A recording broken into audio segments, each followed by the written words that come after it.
jamaah Jumu'ah rahimakumullah.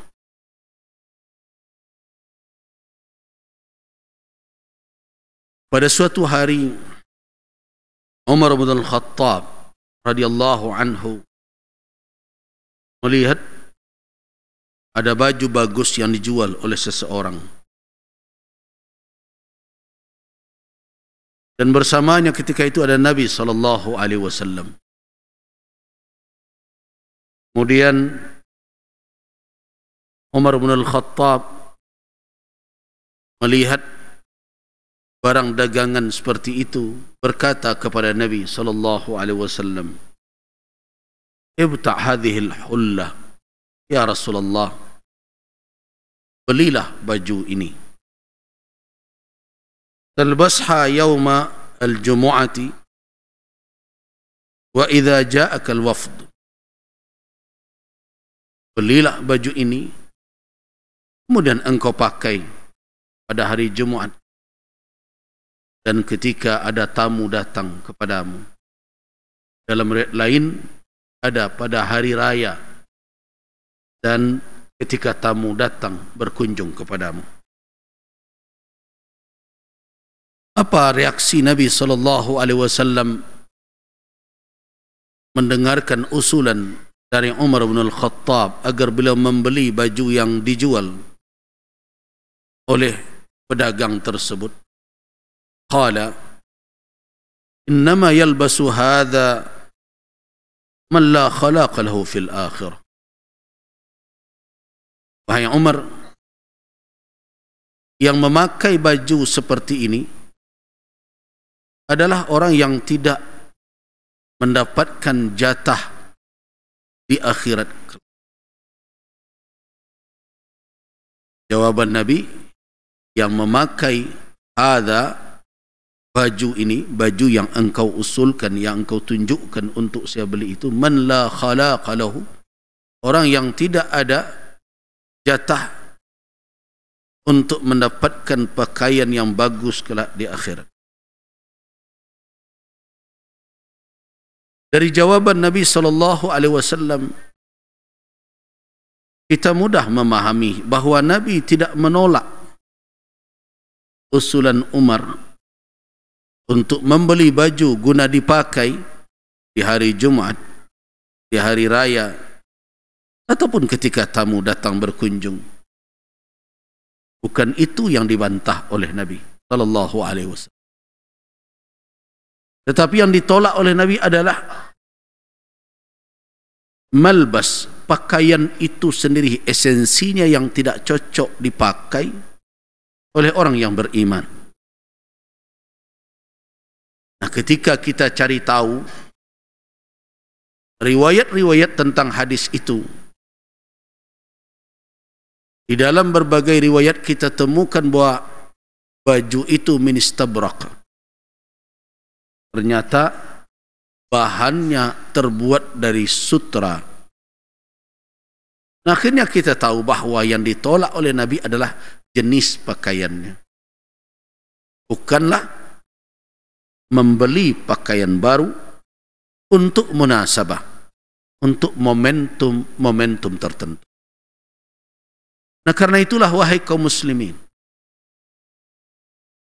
tradisi yang terjadi, yang dilakukan oleh masyarakat bukan hanya di negeri ini, tapi hampir di seluruh negeri yang dihuni oleh kaum muslimin,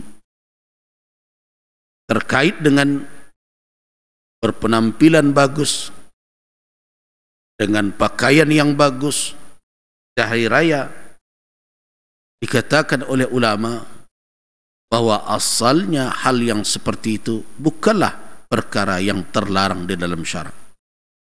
Artinya hukumnya adalah boleh, dan dalam batasan tertentu malah itu dianjurkan oleh syariat.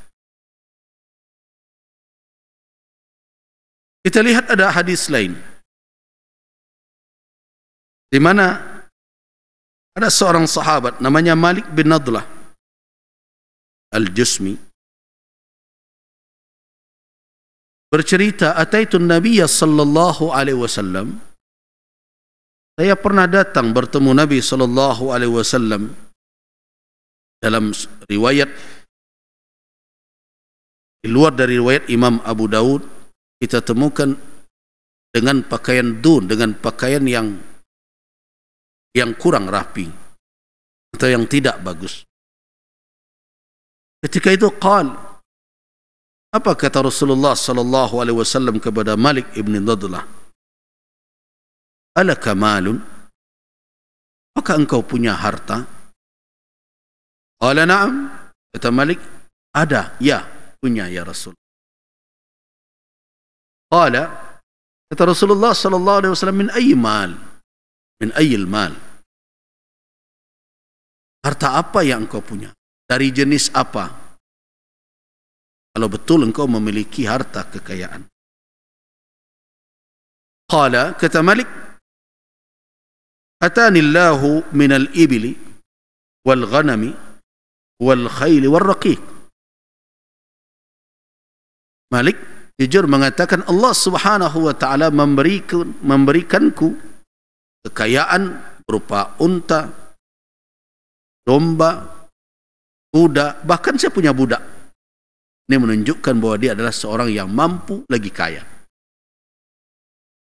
Qala, maka Nabi SAW bernasihat kepada Malik ibn Nadlah, fa idza ataka Allahu malan, apabila Allah memberikan engkau harta kekayaan, fal yura, hendaklah terlihat atau tampak atharu ni'matillahi alaik, dampak dari nikmat Allah itu pada dirimu. Kalau betul Allah telah memberikan kepadamu kekayaan, terlihatlah, tampaklah hendaknya pada dirimu itu ada bekas dari nikmat Allah, wa karamatihi, dan kemuliaan Allah yang telah dia curahkan. Nah, dari sinilah para ulama mengatakan bahwa menjaga penampilan, menjaga bagaimana tampilan kepribadian seorang muslim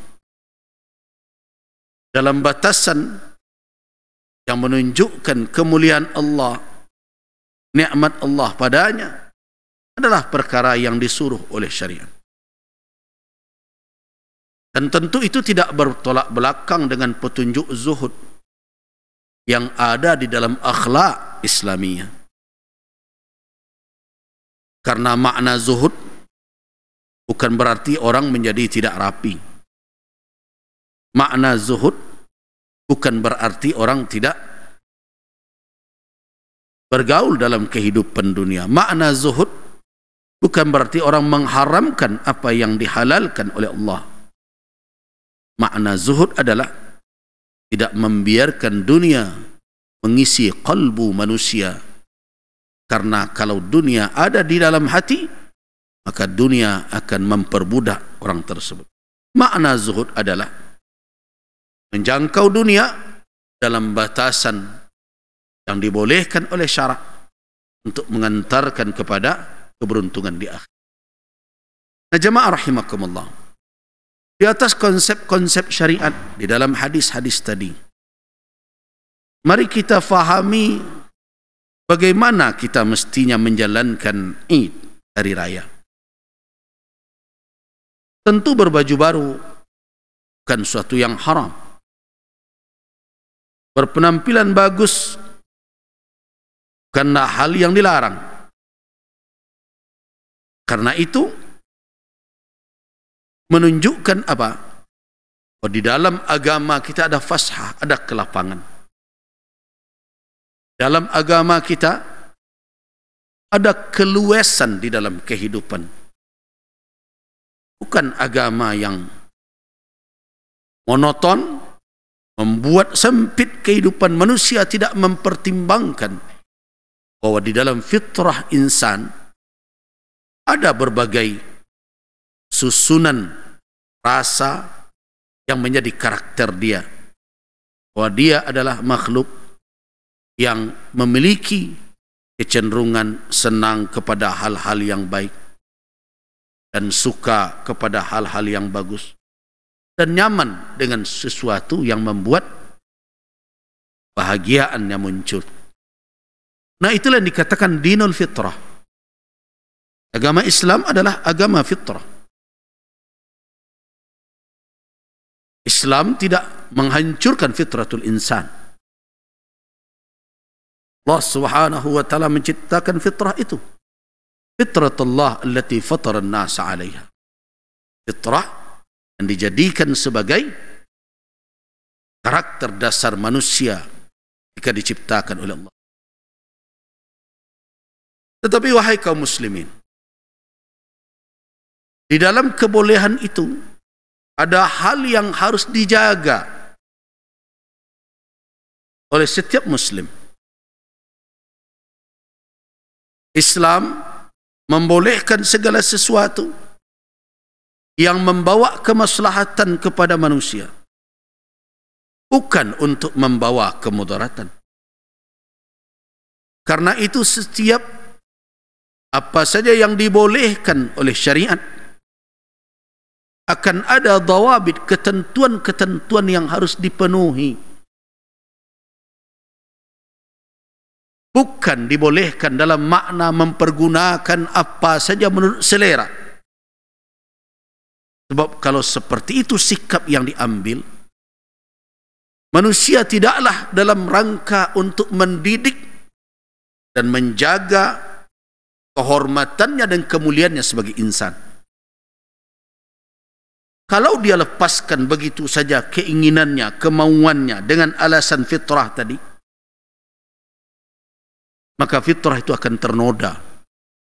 Apa yang menodainya? Syahwat yang tidak akan pernah puas.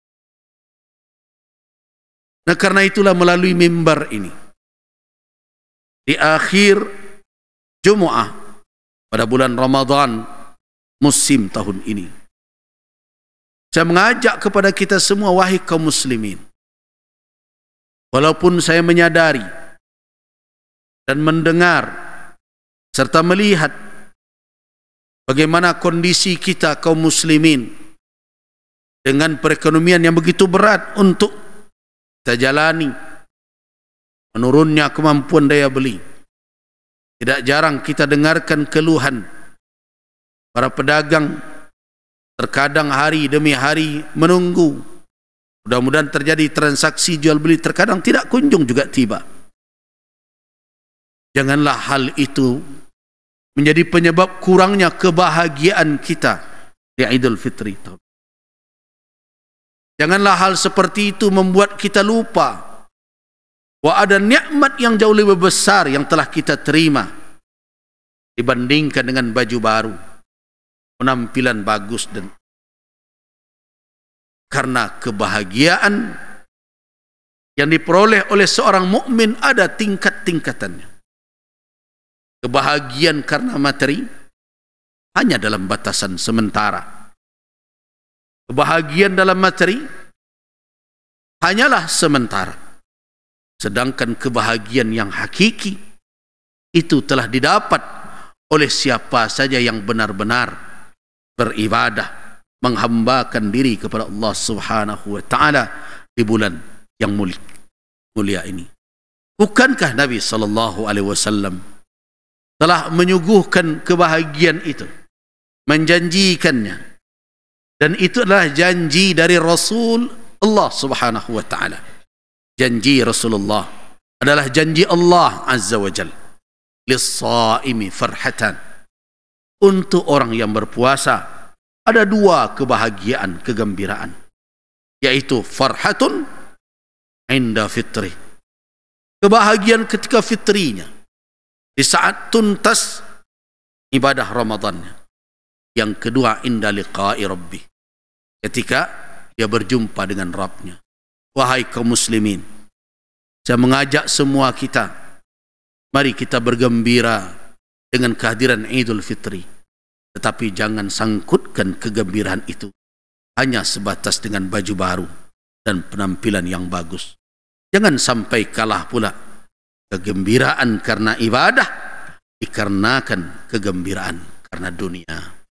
Barakallahu lakum fil Qur'anil Karim wa nafa'ani wa iyyakum ma fihi min al-ayati dzikil hakim. Aqulu qawli hadza wa astaghfirullah lakum.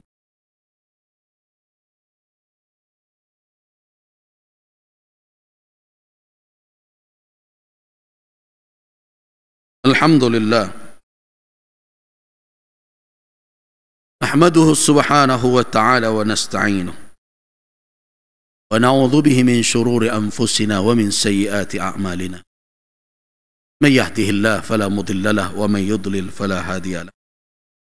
Ashhadu an la ilaha illallah wa ashhadu anna Muhammadar Rasulullah.